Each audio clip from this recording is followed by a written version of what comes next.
박수 치시면서 주 십자가를 진심으로 같이 찬양할게요.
구주의 크신 사랑을 의지하여서 주님 보혈의 능력으로 십자가의 능력으로 이 시간 우리가 하나님 앞에 나아가길 원합니다.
성도들아, 그의 이름에 합당한 영광을 돌리며 거룩한 옷을 입고 여호와를 찬송하라. 그의 거룩함을 기억하며 감사하라. 하나님은 영이시니 예배하는 자가 영과 진리로 예배할지니라. 아멘. 사랑하는 성도 여러분, 우리는 지금 사순절의 여정을 보내고 있습니다. 우리는 이 사순의 기간에 십자가 아래서 우리 주 예수 그리스도를 바라보며 상한 마음과 통회하는 심령으로 진실하게 우리의 죄를 자복하는 기도를 드리겠습니다. 함께 기도하겠습니다. 살아계신 하나님 아버지, 감사합니다. 오늘 거룩한 주일 우리가 마음을 다하여 우리 주님 앞에 나아갑니다. 그 어떤 때보다 이 사순의 기간에 우리 예수 그리스도의 십자가를 바라보며 우리가 주 앞에 나아갑니다. 우리 죄를 위해서 십자가에 달리신 예수 그리스도를 바라볼 때 주께서 피 흘리신 그 의미와 목적이 하나님 나에게 있음을 우리가 기억함에도 불구하고 여전히 우리의 연약함과 허물이 우리 앞을 가리우고 하나님의 은혜의 보좌 앞으로 나아감을 가로막아서 방해하여서 우리가 하나님 구원받은 그 의미를 깨닫지 못하고 여전히 죄 가운데 여전히 방황하며 여전히 허물 가운데 허덕이며 살아가는 우리의 연약함을 용서하여 주시옵소서. 오늘 이 예배를 통하여서 우리 주 예수 그리스도 그 십자가의 복음의 용서로 말미암아 우리의 영혼이 회복되게 하여 주시고 감사하게 하시고 구원의 감격이 회복되어지고 즐거움으로 감사함으로 기쁨으로 우리 하나님의 영광스러운 보좌 앞에서 은혜를 들이마시며 말씀을 꼴을 먹으며 회복되는 복된 시간이 되도록 하나님 우리에게 은혜를 베풀어 주시옵소서. 오늘 이 시간 우리에게 은혜를 베풀어 주시옵소서. 죄사함의 은혜가 우리 안에 충만하게 하여 주시옵소서. 예수님의 이름으로 기도합니다. 아멘.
사도신경으로 우리의 신앙을 고백합니다. 전능하사 천지를 만드신 하나님 아버지를 내가 믿사오며 그 외아들 우리 주 예수 그리스도를 믿사오니 이는 성령으로 잉태하사 동정녀 마리아에게 나시고 본디오 빌라도에게 고난을 받으사 십자가에 못 박혀 죽으시고 장사한 지 사흘 만에 죽은 자 가운데서 다시 살아나시며 하늘에 오르사 전능하신 하나님 우편에 앉아 계시다가 저리로서 산자와 죽은 자를 심판하러 오시리라. 성령을 믿사오며 거룩한 공회와 성도가 서로 교통하는 것과 죄를 사하여 주시는 것과 몸이 다시 사는 것과 영원히 사는 것을 믿사옵나이다. 아멘. 제가 한 번도 그 본문을 이렇게 복잡하게 정해본 적이 없는데 오늘부터 이제 제가 가상칠언이라고 하는 예수님의 그 말씀을 함께 나누려고 하는데요. 그 본문이 3개입니다. 그래서 제가 화면에다가 본문을 오늘은 준비를 했어요. 다 일일이 찾으시기가 좀 불편하실 수 있으니까. 그래서 화면을 보시면서 오늘 우리에게 주시는 하나님의 말씀을 받도록 하겠습니다. 먼저 우리들에게 주시는 하나님의 말씀은 누가복음 23장 34절입니다. 같이 한번 읽을까요? 시작. 이에 예수께서 이르시되 아버지 저들을 사하여 주옵소서 자기들이 하는 것을 알지 못함이니이다 하시더라. 그들이 그의 옷을 나누어 제비 뽑으세.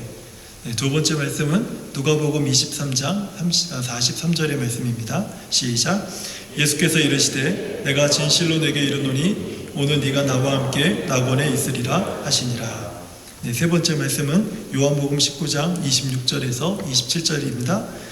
예수께서 자기의 어머니와 사랑하시는 제자가 곁에 서 있는 것을 보시고 자기 어머니께 말씀하시되 여자여 보소서 아들이니이다 하시고 또 그 제자에게 이르시되 보라 내 어머니라 하신대 그때부터 그 제자가 자기 집에 오시니라. 아멘. 우리의 신앙생활 중에 잊지 말아야 될 중요한 사실 한 가지가 있습니다.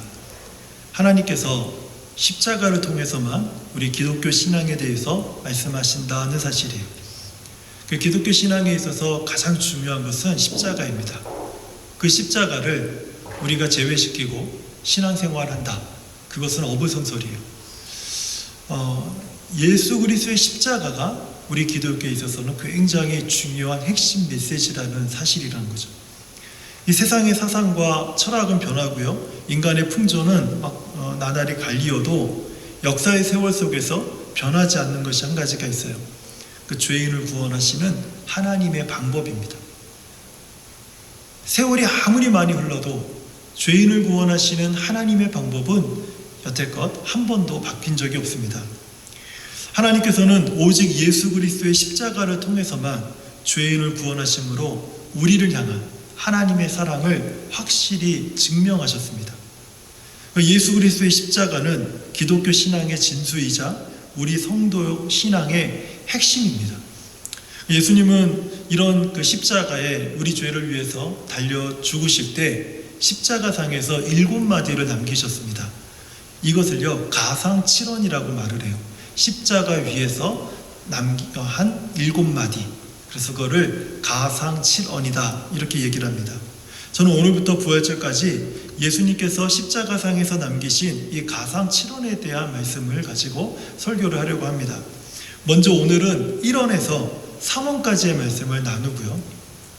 다음 주일에는 4언에서 6언까지의 말씀을 나누고 그리고 부활절에는 마지막 7언의 말씀으로 설교를 하려고 합니다. 1언이라고 하는 것은 첫 번째 말이라는 거고요. 2언은 두 번째 말이, 3언은 세 번째 말입니다. 그럼 4언은 뭘까요? 이건 네 번째. 한자어로 돼 있어서 조금 어렵게 들릴 수 있습니다. 그래서 가상 7언이란 예수님께서 십자가 위에서 말씀하신 7마디다 이렇게 이해하시면 좋을 것 같아요. 자, 먼저 우리 화면으로 가상 1언의 말씀을 우리 다시 함께 읽어보도록 하겠습니다. 시작. 이에 예수께서 이르시되 아버지 저들을 사하여 주옵소서 자기들이 하는 것을 알지 못함이니이다 하시더라. 그들이 그의 옷을 나누어 제비 뽑을세. 가상 1언은요 아버지여 저들을 사하여 주옵소서, 이것이 예수님께서 십자가에서 남기신 첫 번째 그 말씀입니다. 우리 주변에는요 누가 보더라도 참 평범해 보이는데 그런데 그분에게 있어서 모든 사람들을 놀래킬 만한 아주 비범한 그런 신앙이 흘러나올 때가 있어요.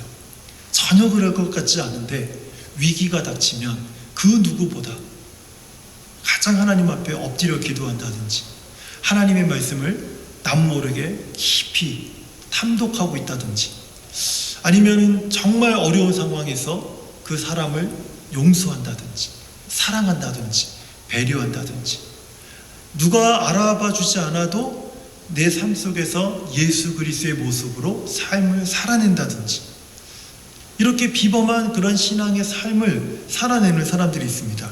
이런 분들의 공통적인 특징이 한 가지가 있어요. 거의 똑같습니다. 거의 똑같은데 이런 분들의 공통적인 특징은요 십자가의 용서를 경험했다는 거예요. 그분의 신앙의 삶 속에서 십자가의 용서가 경험된 겁니다. 비록 예수 그리스도의 십자가는 2000년 전의 사건이죠.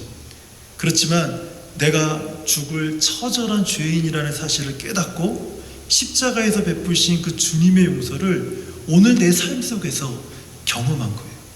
예수님이 나의 죄를 용서하신 거예요. 이런 십자가의 용서를요 잘 잘 노래하고 있는 것이 우리가 앞서 불렀던 찬송가 145장입니다. 1절은 예수님의 십자가 사건을 노래하고 있고요. 그리고 2절은 나의 죄인됨을 노래하고 있어요. 그리고 3절은 나를 죄에서 구원하신 은혜에 감사하면서 노래합니다. 우리가 앞서서 불러봤지만 이 시간에 다시 한번 이 찬양의 가사를 생각해 보면서 우리가 함께 이 찬양을 함께 불러봤으면 좋겠습니다.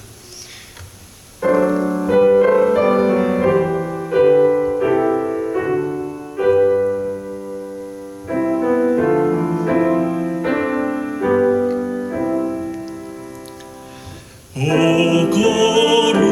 거룩하신 주님, 그 상하신 머리 조롱과 욕에 쌓여 가시관 쓰셨네. 아침 해처럼 밝던 주님의 얼굴이 고통과 지옥으로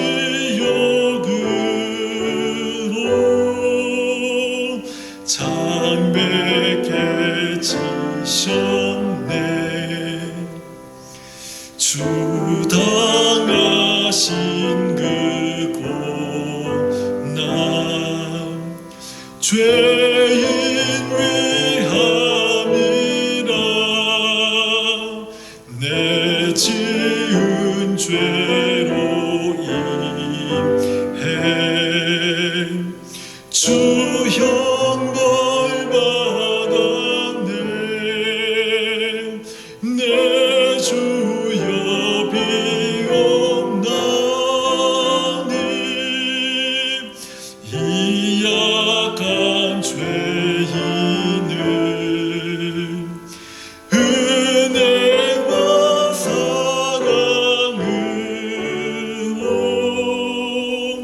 늘 지켜주셔서 나 무슨 말로 주께 다 감사드리랴.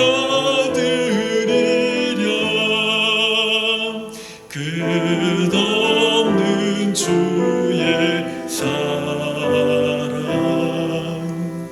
한없이 고마워.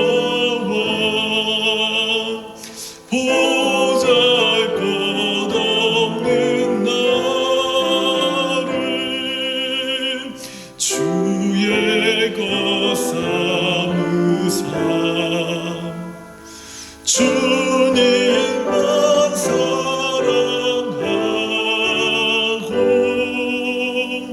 나 살게 하소서.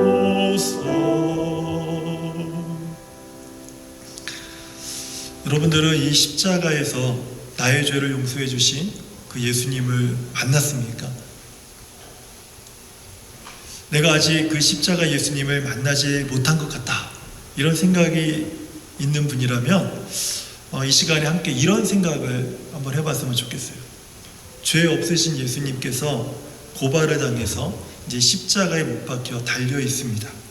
나는 지금 예수님을 고발한 그 심각한 죄악된 행위를 한 사람들과 함께 그 십자가 아래서 내가 지금 주님을 바라보고 있다, 이렇게 한번 생각을 해보세요. 그때 십자가에 달린 예수님께서 자신을 고발하고 자신을 십자가에 못 박은 모든 그 악한 죄인들을 바라보면서 그 사람들에게 한 말씀을 하십니다. 아버지여, 저들을 사하여 주시옵소서. 이 음성은요, 십자가 아래에 있었던 모든 사람들에게 다 들렸습니다. 크진 않았지만 모든 사람의 귀 속에 아버지여, 저들의 죄를 사하여 주옵소서. 이 예수님의 음성이 다 귀 속에 들렸어요. 그리고 지금 오늘 이 시간 나에게도 이 음성이 들리고 있습니다. 하지만 그때도 지금도 이 음성을 들은 사람들은요, 두 부류로 갈라지는 것을 보게 돼요. 한 부류는 십자가에서 남을 구원하려고 하지 말고 너 자신이나 구원해라. 왜 남을 구원하려고 하고 왜 남에게 무엇인가 해주려고 하냐? 너 자신도 구원하지 못하고 지금 이 형편조차 정말 그 처절하게 짝이 없는 이 형편을 너도 극복하지 못하고 있는데 어떻게 지금 이 순간에 네가 남을 구원하려고 하냐? 이러면서 조롱하는 사람들이에요. 조롱하는 부류로 갈려집니다. 다른 한 부류가 있는데 이 음성을 들은 사람들은 예수님, 저는 죄인입니다. 나의 죄를 용서하여 주십시오. 이렇게 자신의 죄인됨을 깨닫고 예수님 앞에서 그 십자가 앞에서 자복하고 회개하는 그런 사람들이에요. 십자가상에서 예수님의 마지막 이 유언과도 같은 가상 1원의 말씀은요, 아버지여 자기들이 하는 일을 알지 못한 저들의 죄의 대가는 내가 치르겠습니다.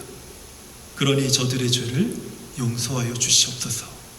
이것이 예수님께서 십자가상에서 첫 번째로 말씀하신 유언과도 같은 말씀이에요. 이제는 두 번째 가상 2원의 말씀을 우리 화면을 통해서 함께 보도록 하겠습니다. 함께 읽어보겠습니다.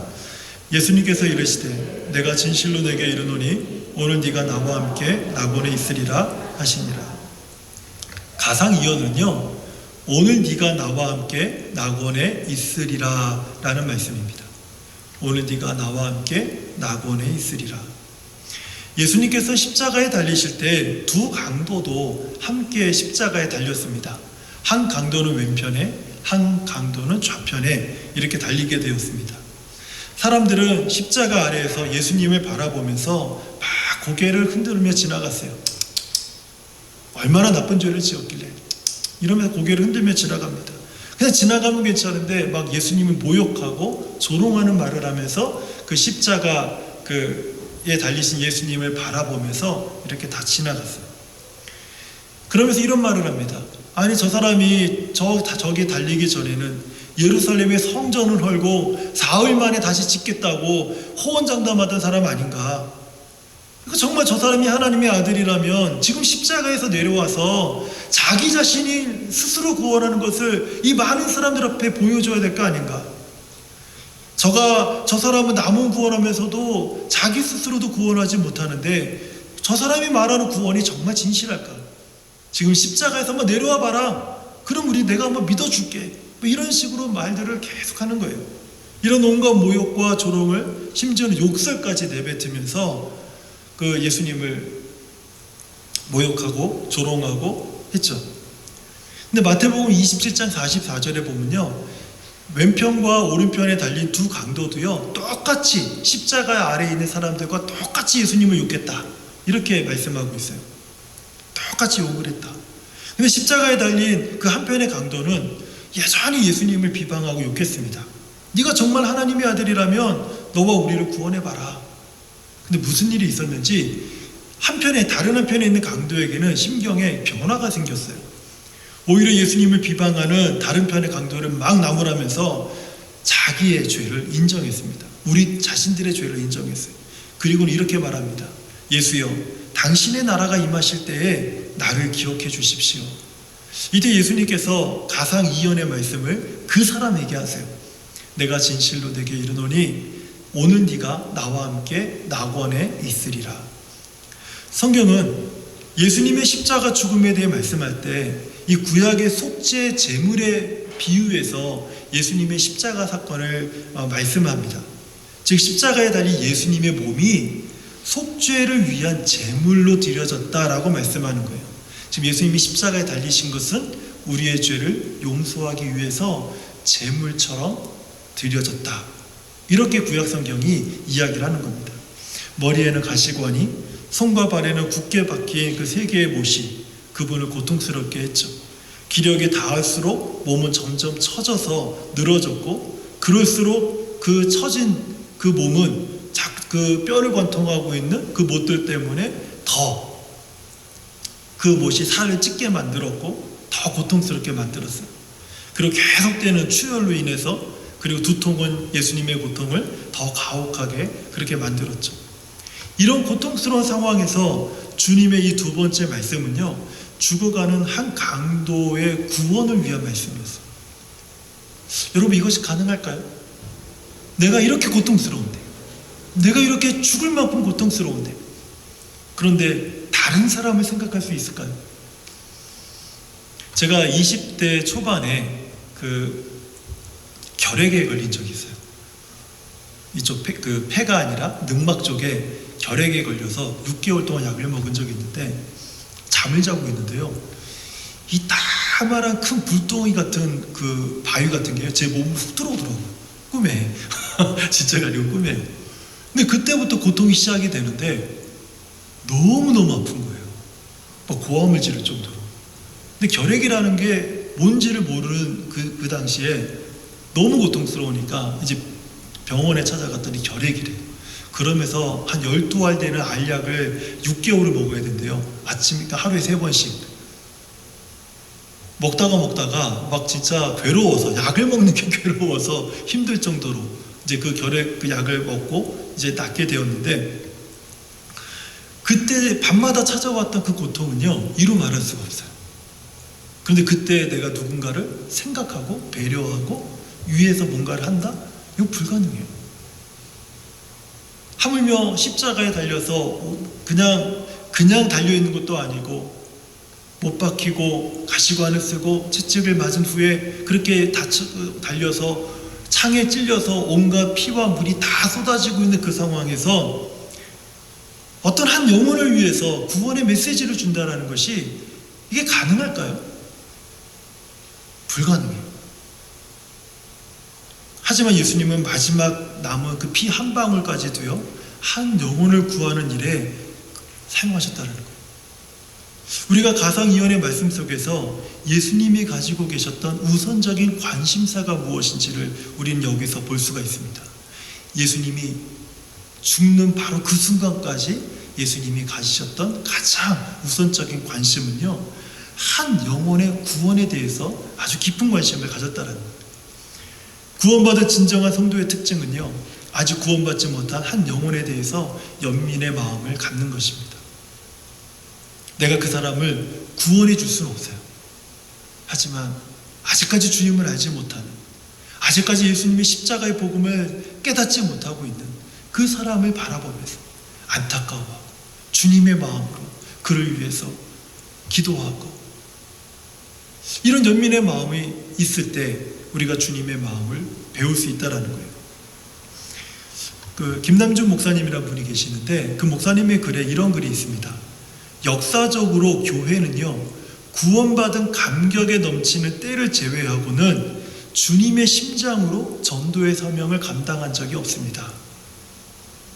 우리가 어떤 상태에서 죄를 용서받고 구원받았는지를 깊이 깨닫게 될 때에 우리는 구원의 그 큰 기쁨과 감격을 우리가 경험하게 되고 맛보게 되는데요, 이런 구원의 감격은 주님의 심정으로 또 다른 영혼에게 복음을 전하는 그 사명의 동력이 된다는 거예요.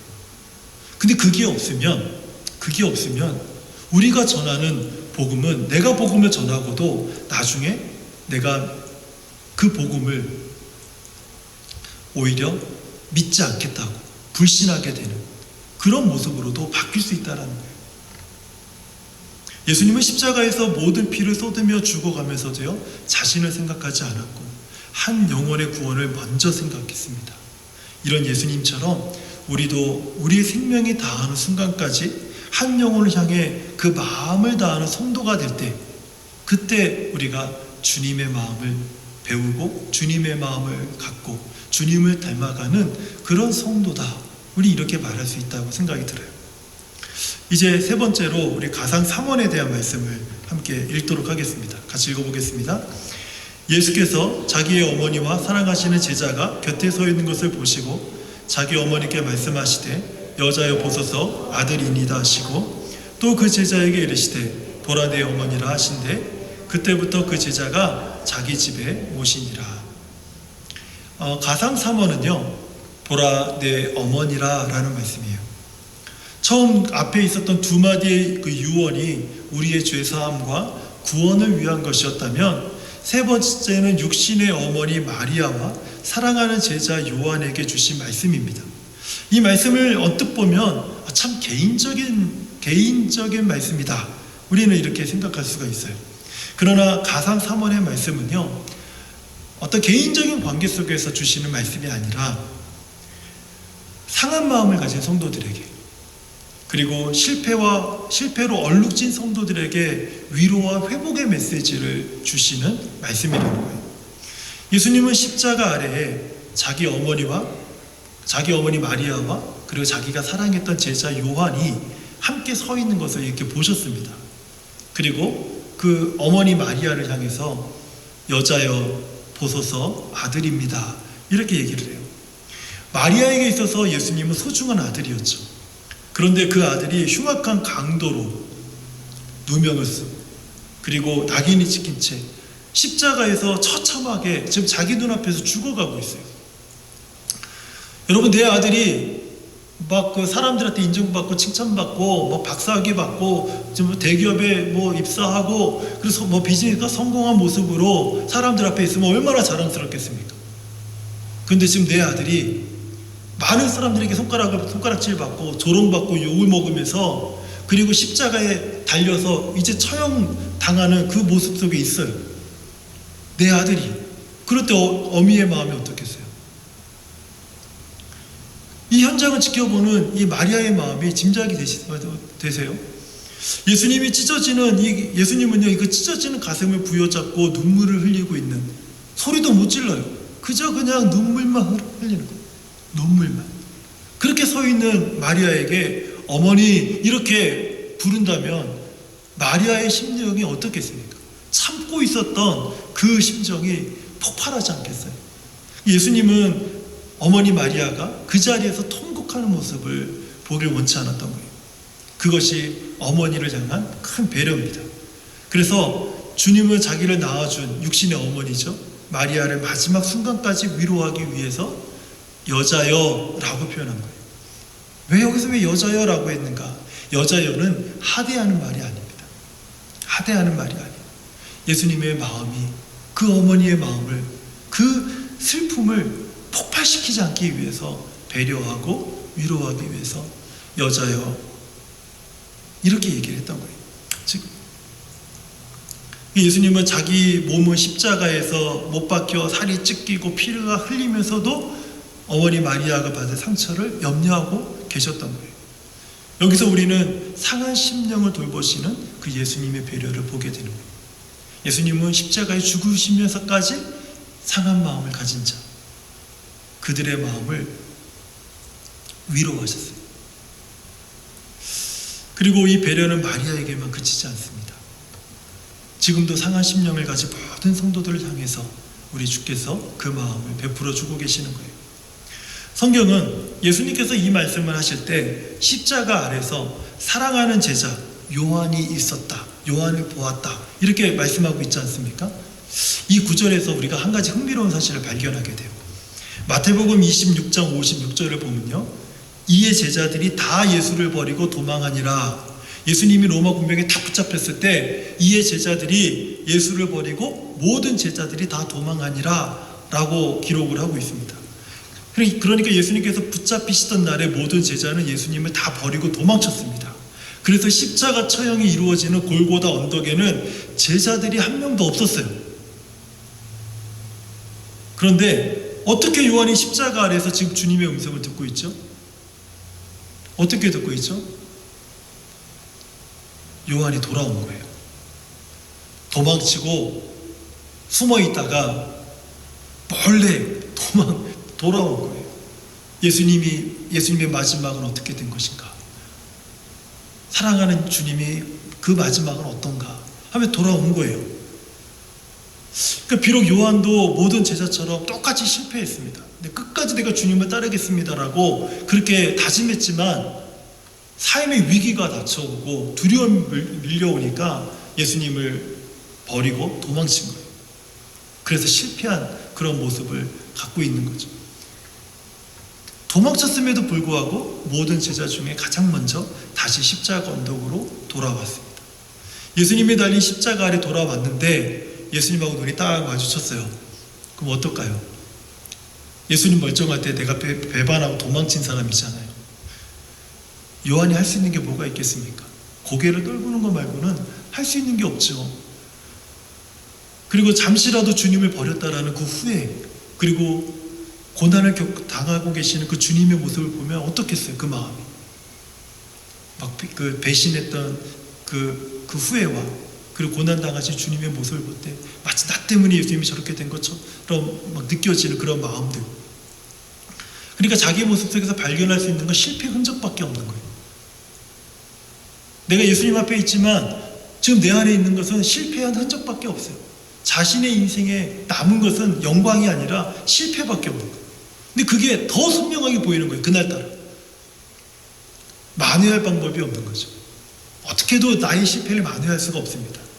그때 예수님께서 그 제자를 바라보시면서 이렇게 말해요. 보라 내 어머니라. 어떤 분은 이 말씀은 제자에게 어머니 그 마리아의 생계와 돌봄을 부탁하신 것이라고 말씀하는 분들도 계십니다. 그런데 지금 상황을 보세요. 예수님이 잠시 후에, 예수님은 어떻습니까? 3일 후에 이제 죽음을 이기시고 부활하셔서 영광 가운데 하늘에 오르셔서 전능하신 하나님의 우편에 앉아서 세상을 다스리실 만주의 주 만왕의 왕이 되십니다. 그런데 이런 주님께서 그 한 여인의 생계를 염려하셔서 가난하고 재산도 없는 그 요한에게 자기 어머니를 부탁한다고 그렇게 그 제자에게 의지하셨을까요? 이 상황을 보면 그렇진 않다라는 거예요. 차라리 요한을 보시면서 이렇게 말하면 이건 이해가 돼요. 야, 너 나를 배신하고 떠날 때는 언제고 네가 어떻게 여기 올 수가 있어? 네가 그러고도 사람이야? 이렇게 말하는 건 우리가 충분히 이해가 돼요. 그런데 내 어머니를 좀 부탁한다 라는 의미에서 보라 내 어머니라 이렇게 말씀하셨다고 이해하는 것은 좀 무리가 있다는 거예요. 예수님께서 보라 내 어머니라 이렇게 말씀하신 것은 실패하고 연약한 요한에게 예수님의 지금 마음을 보여주고 있는 거예요. 실패의 낙인이 찍혀있는 그 요한에게 예수님께서 너를 향한 이것이 나의 마음이다. 보라 내 어머니라. 여러분 혹시 내가 무엇인가 실패하거나 큰 잘못을 했는데 상대방에게 그 사람이 나를 신뢰하고 무엇인가를 다른 것을 부탁했을 때, 무엇인가를 맡겼을 때 여러분 나의 실패가 만회되는 느낌을 경험한 적 없으십니까? 지금 요한의 마음이 그러하지 않았을까 하는 거예요. 보라 내 어머니라. 이 말씀에 요한이 자신의 실패가 지워지고 예수님이 지금 나를 다시 사랑하시고 내게 만회할 수 있는 기회를 주시고 회복할 수 있는 그 길을 열어주셨구나. 나를 부끄럽게 하지 않으시고 실패한 나를 책망하고 거기서 끝나면 그러면 그냥 그렇지 뭐 속 시원하고 그냥 서로 딱 끝날 수도 있는데 그렇게도 안 하시고 그렇지만 그러면서도 내가 아주 편하게 내가 자연스럽게 만회하고 회복할 수 있는 자연스러운 길을 예수님이 열어주셨구나. 그 요한이 이 말씀을 통해서 위로받는 거예요. 그리고 이 부탁의 말씀을 통해서 이전보다 더 깊은 관계를 주님과 세울 수 있는 기회를 갖게 된 겁니다. 이 말씀이 요한에게 큰 위로가 되는 거죠. 그리고 오늘 우리에게도 이 말씀은 우리에게 큰 위로와 기쁨의 말씀이 됩니다.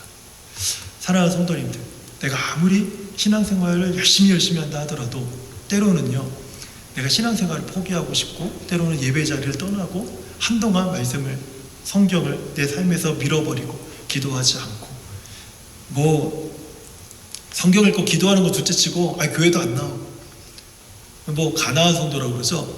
거꾸로 하니까 안 나가. 그래서 가나안 성도가 돼가지고 난 교회 몰라 막 이러면서 몇 년이고 이러면서 우리는 그렇게 살 수가 있어요. 근데 그런 내가 어느 날 십자가에 달린 그 주님의 모습 앞에서 주님을 바라볼 때 예수님이 요한에게 하신 것처럼 보라 내 어머니라 라는 의미의 말씀을 주실 때가 있어요. 어떨 때는 괜찮아. 그래도 내가 널 사랑한다. 내가 너와 함께하고 있었어. 이런 말씀을 줄 때 그 그동안의 나의 모든 믿음의 실패가 순간적으로 만회되고 회복되고 오히려 용기를 가지고 내가 이전보다 더 깊은 주님의 관계, 주님과의 깊은 관계를 가질 때가 있는 거예요. 아내가 저에게 한 가지 기도하고 나서 오늘 자기에게 하나님이 주신 말씀이 있다라는 거예요. 근데 너무 기뻐가지고 막 눈물을 흘리고 막 얼마나 큰 감동을 받은지 모른다는 거예요. 그게 어떤 말씀인지, 하나님 그때 내게 주신 말씀이 어떤 말인지 아냐는 거예요, 저에게. 당신은 목사니까 아냐는 거예요. 말도 안 해주면서. 제가 뭐라고 그랬겠어요? 안다고 했겠어요? 모른다고 했겠어요? 당연히 안다고 했죠. 제가 안다고 했어요. 알지? 깜짝 놀라는 거예요. 뭐라고 그러셨는데? 사랑한다고 했지. 어떻게 알았냐고. 어떻게 알았냐고. 나도 그랬거든. 나도 그 경험이 있어. 이게 우리 성도들이 갖는 많은 성도들이 갖는 일반적인 경험들이. 제가 점쟁이여서 하는 게 아니라 가만히 상황을 보니까 예전에 나도 그런 비슷한 상황이 있었는데 그때 하나님이 제게 주신 말씀이 그래도 내가 너를 사랑한다. 그 말씀에 제가 얼마나 큰 위로를 받고 얼마나 큰 감동을 받았는지 몰라요. 그리고 내 믿음이, 내 신앙이 큰 회복으로 돌아섰던 것을 제가 기억합니다. 그러니 뻔하죠. 자기라고 별 수 있겠습니까? 네. 여러분, 이런 우리 주님의 위로의 말씀이 십자가에서 우리에게 전해주고 있다는 거예요. 사랑하는 성도님들, 십자가 위에서 예수님은 우리 죄를 위해서 고통스럽게 돌아가셨습니다. 하지만 예수님은 고통스럽게 돌아가시면서도 자신보다는 우리를 생각하시고 우리의 죄를 용서하고 우리를 구원하고 우리를 배려하고 우리를 위로하시는 그런 일에 더 많은 애를 쓰셨다는 거예요. 저는 이번 사순절 기간에 우리에게 전해지는 이 가상칠언의 말씀을 통해서 예수 그리스도의 십자가를 우리의 일상에서 좀 더 깊이 묵상하는 그런 기간이 되기를 축원합니다. 아멘. 네, 기도하겠습니다. 하나님, 가상칠언의 말씀 중에 1원부터 3원에 대한 말씀을 우리가 함께 들었습니다. 십자가에서 우리 주님께서 오늘 우리들에게 남기신 7마디를, 그 중에 3마디를 우리가 먼저 들었습니다. 우리 주님의 말씀이 우리 사랑하는 성도들의 가슴속에 남아서 이번 한 주간 우리의 삶을 위로하고 우리의 삶을 회복하고 우리가 기쁨으로 감사함으로 주의 십자가로 나아가는데 큰 힘과 용기가 될 수 있도록 역사하여 주시옵소서. 그래서 하나님, 이번 한 주간뿐만 아니라 이 사순의 남은 기간 동안에 우리의 일상 속에서 예수 그리스도의 십자가, 그 십자가를 더 깊이 묵상할 수 있는 저와 우리 모든 성도가 되게 하여 주시옵소서. 예수님의 이름으로 기도합니다. 아멘. 우리 말씀을 기억하면서 주달려 죽은 십자가, 우리 수요기도회 때 많이 불렀던 찬양인데요, 우리 함께 이 찬양 우리 드리고 축도로 마치겠습니다.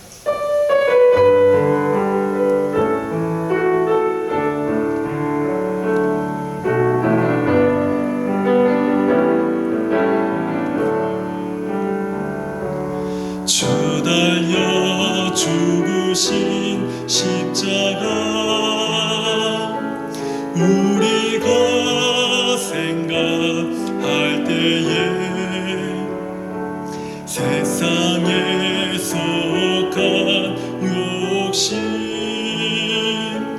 헛된 줄 알고 버리네. 우리 다시 한번 찬양하겠습니다. 주달려 죽으신 십자가, 우리가 생각할 때에 세상에 속한 욕심 헛된 줄 알고 버리네. 죽으신 구주 밖에는 사랑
우리를 위해 쓰셨네. 온 세상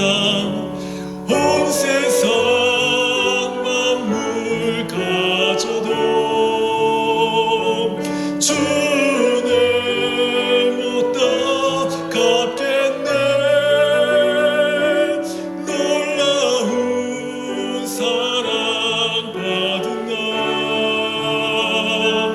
몸으로 재물. 우리 다시 한번 찬양합니다. 죽으신 구주 밖에는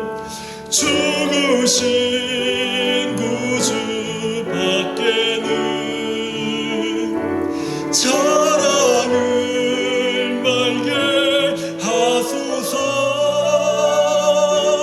보혈의 공로 입어서